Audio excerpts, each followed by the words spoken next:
इस बीच में आपको नई नौकरी हर हाल में मिल ही जाएगी।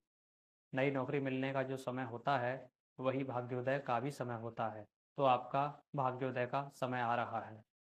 मीन लग्न वालों के लिए जो सबसे अच्छी घटना रहेगी वो है मकान, वाहन और प्रसिद्धि की प्राप्ति। जो भी व्यक्ति ये तीन उपाय करेगा उसका ये साल ही नहीं पूरा जीवन बहुत अच्छा हो जाएगा।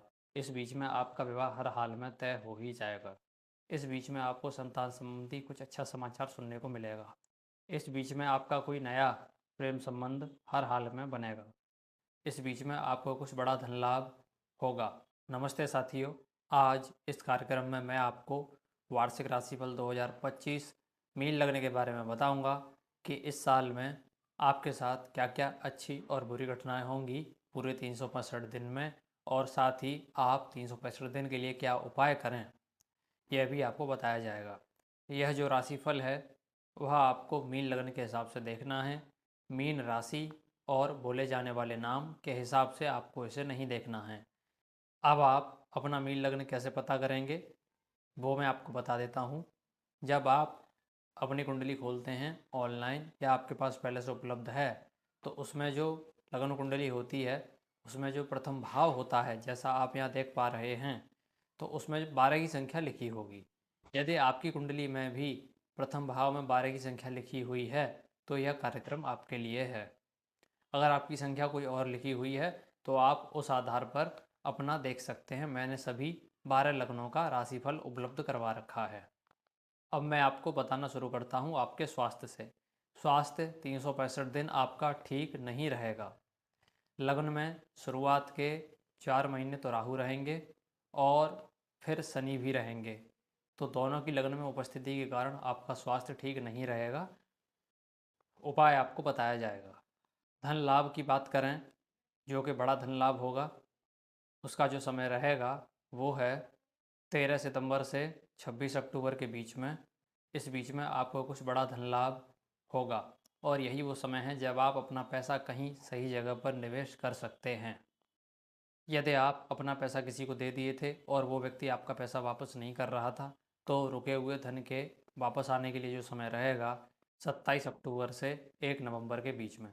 इस बीच में आप उस व्यक्ति से थोड़ा सा जोर डालकर अपना पैसा वापस मांगते हैं तो वो व्यक्ति आपका पैसा वापस कर देगा। धन की हानि की बात करें तो उसके लिए जो समय रहेगा वो रहेगा 1 जनवरी से 29 मार्च के बीच में। इस बीच में आपको कुछ धन हानि होगी। इस बीच में आप अपना पैसा किसी को देते हैं या कहीं पर लगाते हैं तो वह पैसा नुकसान में जा सकता है आपका। मकान या वाहन खरीदना या बदलना चाहते हैं तो उसके लिए जो सबसे अच्छा समय रहेगा वो रहेगा 27 जनवरी से 3 अप्रैल के बीच में, और साथ ही 15 मई से 18 अक्टूबर के बीच में, और साथ ही 27 अक्टूबर से 31 दिसंबर के बीच में। यदि आप मीन लग्न के हैं और आप अपने भाई बहनों में सबसे बड़े हैं और आपकी माताजी 70-75 के आसपास की हो चुकी हैं तो इस साल वो चली जाएंगी, और उनके जाने का जो समय रहेगा वो है 15 मई से 18 अक्टूबर के बीच में, और साथ ही 5 दिसंबर से 31 दिसंबर के बीच में। विद्यार्थियों की शिक्षा की बात करें तो 19 मई से 31 दिसंबर के बीच में इतने समय तक अवरोध रहेगा ही, और उससे पहले ठीक चलती रहेगी। यदि आप मीन लगने के हैं और आप विवाहित हैं, चाहे स्त्री चाहे पुरुष, और आप संतान के लिए विचार कर रहे थे तो संतान के गर्भधारण के लिए जो समय रहेगा वो रहेगा 1 जनवरी से 20 जनवरी के बीच में, और साथ ही 3 अप्रैल से 6 जून के बीच में, और साथ ही 19 अक्टूबर से 31 दिसंबर के बीच में। ये जो 3 समय हैं ये संतान के गर्भधारण के लिए बहुत अच्छे समय हैं। इस बीच में आपको संतान संबंधी कुछ अच्छा समाचार सुनने को मिलेगा। संतान का गर्भधारण इस बीच में ही होगा, इससे आगे पीछे आप करके दिखा दीजिए। नया प्रेम संबंध बनने के लिए जो समय रहेगा वो है 1 जनवरी से 20 जनवरी के बीच में, और साथ ही 3 अप्रैल से 6 जून के बीच में, और साथ ही 19 अक्टूबर से 31 दिसंबर के बीच में। इस बीच में आपका कोई नया प्रेम संबंध हर हाल में बनेगा। पहले से चला आ रहा प्रेम संबंध है वो इस वर्ष आपका टूट जाएगा। और टूटने का जो समय रहेगा वो है 19 अक्टूबर से 4 दिसंबर के बीच में। और टूटने का कारण रहेगा किसी तीसरे का हस्तक्षेप। यदि आप अपने प्यार से पहले कभी दूर हो गए थे और आप चाहते हैं कि आपका प्यार आपके पास वापस आ जाए, तो प्रेम के वापस आने के लिए जो समय रहेगा वो है 1 जनवरी से 20 जनवरी के बीच में। इस बीच में आपका प्यार हर हाल में वापस आ जाएगा। व्यापार की बात करें तो व्यापार 365 दिन सामान्य रूप से चलता रहेगा। यदि आप मीन लग्न के हैं और आप विवाह के योग्य हो गए हैं, तो विवाह तय होने का जो समय रहेगा वो है 1 जनवरी से 14 मई के बीच में, और साथ ही 28 जुलाई से 12 सितंबर के बीच में। इस बीच में आपका विवाह हर हाल में तय हो ही जाएगा। यदि आपकी कुंडली में पहले से तलाक का योग है, आप चाहें स्त्री हों चाहें पुरुष हों, तो तलाक होने का जो समय रहेगा वो है 30 मार्च से 31 दिसंबर के बीच में। इस बीच में आपका तलाक हर हाल में हो ही जाएगा। यदि आप अपने जीवन साथी से अलग हो गए थे और आप चाहते हैं कि आप दोनों फिर से साथ रहें, तो इस वर्ष पति पत्नी के मिलने का कोई भी समय नहीं है गोचर के हिसाब से। यदि आप अपने कर्ज को उतारना चाहते हैं, तो कर्ज के उतारे जाने के लिए जो सबसे अच्छा समय रहेगा वो रहेगा 7 जून से 27 जुलाई के बीच में। इस बीच में आप जितना कर्ज उतार लेंगे उतना उतार लेंगे, उसके बाद समय चला जाएगा। तांत्रिक क्रिया होने का जो समय रहेगा वो रहेगा 15 जून से 15 जुलाई के बीच में। इस बीच में आपके ऊपर कोई तांत्रिक क्रिया हो सकती है। थाना, न्यायालय, कारावास और वकील साहब, इन सब का जो समय रहेगा वो है 15 जून से 15 जुलाई के बीच में। इस बीच में आपके लिए इस प्रकार की समस्याएं ज़्यादा बढ़ेंगी यदि आपकी कुंडली में पहले से इन सब चीज़ों का योग बन के आया है तो।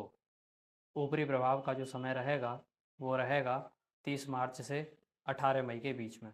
इस बीच में आपको ऐसा अनुभव होगा कि आपके आसपास कोई है और आपको दिखाई नहीं दे रहा है।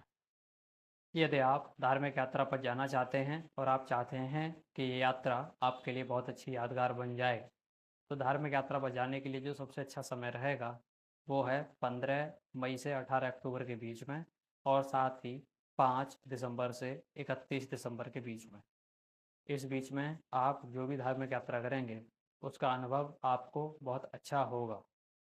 यदि आप अपनी शिक्षा को पूरा किए हैं और नई नौकरी की तलाश में हैं, तो नई नौकरी मिलने का जो समय रहेगा वो रहेगा 27 अक्टूबर से 6 दिसंबर के बीच में। इस बीच में आपको नई नौकरी हर हाल में मिल ही जाएगी। नई नौकरी मिलने का जो समय होता है वही भाग्योदय का भी समय होता है, तो आपका भाग्योदय का समय आ रहा है। यदि आप अपनी नौकरी को बदलना चाहते हैं या उसमें प्रमोशन पाना चाहते हैं, तो दोनों के लिए ही जो सबसे अच्छा समय रहेगा वो है 7 दिसंबर से 31 दिसंबर के बीच में। इस बीच में आप नौकरी बदल सकते हैं या उसमें प्रमोशन भी पा सकते हैं। यदि आप किसी भी कारण से विदेश जाना चाहते हैं घूमने के लिए, नौकरी करने के लिए, रिश्तेदारों से मिलने के लिए, तो उसके लिए जो सबसे अच्छा समय रहेगा वो है 3 अप्रैल से 18 मई के बीच में। इस बीच में यदि आप विदेश जाते हैं तो आपके विदेश के अनुभव काफ़ी अच्छे होंगे। यदि आप विदेश से अपने घर वापस आना चाहते हैं तो उसके लिए समय रहेगा 1 जनवरी से 29 मार्च के बीच में, और साथ ही 19 मई से 31 दिसंबर के बीच में। इस बीच में आप अपने घर वापस आ सकते हैं। मीन लग्न वालों के लिए जो सबसे अच्छी घटना रहेगी वो है मकान, वाहन और प्रसिद्धि की प्राप्ति। और मीन लग्न वालों के लिए जो बुरी घटना रहेगी वो है वृद्ध माँ का जाना, और साथ ही स्वास्थ्य का बहुत अधिक खराब रहना। अब मीन लग्न वाले 365 दिन के लिए क्या उपाय करें वो मैं बता देता हूँ। सबसे पहले तो आप आजीवन शाकाहारी रहने का संकल्प ले लें, और साथ ही आधे घंटे रोजाना मिट्टी या घास पर चलने की आदत डाल लें। और तीसरा उपाय कि आप अपने घर की सभी दीवारें सफ़ेद रंग की करवा दें। जो भी व्यक्ति ये 3 उपाय करेगा उसका ये साल ही नहीं पूरा जीवन बहुत अच्छा हो जाएगा। मैं चैटवाइज फेसबुक और इंस्टाग्राम तीनों पर हूँ। चैटवाइज एक सोशल मीडिया ऐप है जहाँ पर आपको कंपनी के शेयर भी मिलते हैं, तो डिस्क्रिप्शन में आपको जानकारी मिल जाएगी, आप जाकर मुझसे जुड़ सकते हैं।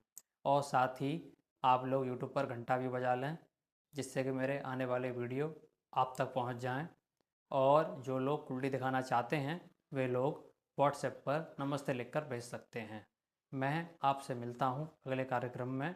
नमस्ते।